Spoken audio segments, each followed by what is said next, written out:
I did a short on the sins, now it's time for the cardinal virtues. Yellow exemplifies diligence in the way that he's always dedicated to his craft with an absolute passion. Diligence is the belief of action and work being good in life, and that idleness brings perpetual despair. And Yellow exemplifies passion and dedication to the T, even making his own roller coaster, racing track, and an entire magic show with command blocks. Yellow is also usually the instigator when it comes to things. Kindness is best exemplified in red, shown in his acts of generosity, support, and concern for others. We know how much he loves his animals and cares for them deeply, but we also see how willing he is to protect his friends from danger, usually being the first one to run with an enemy. He's also kind to those that even wronged him, even if it is to ask for help. Temperance is defined as restraint and moderation, which I think works well very ironically with Orange. Despite his crash outs, he also has moments where he pulls himself together. He's also the group limiter, making sure that others don't go overboard with their more reckless antics, and practices scrutiny the most out of everyone else in the group,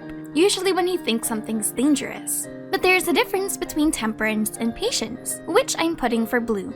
The cardinal virtue of patience has two definitions: the ability to endure long circumstances and tolerance in the face of provocation, and the ability to judge circumstances based not on malice but on kindness.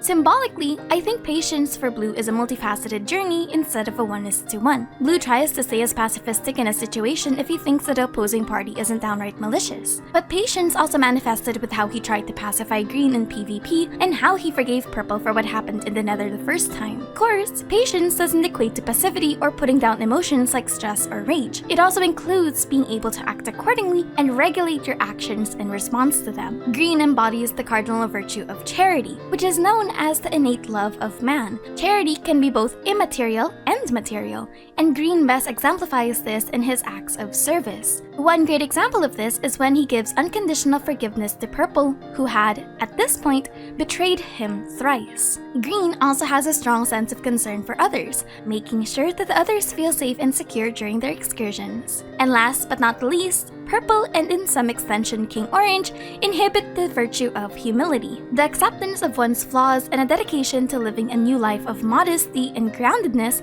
and humility is not the same as shame. Humility is the acceptance that you can still sin. Now, he simply enjoys hanging out with his friends, even to the point of being mildly uncomfortable when they deal with problems with sheer power.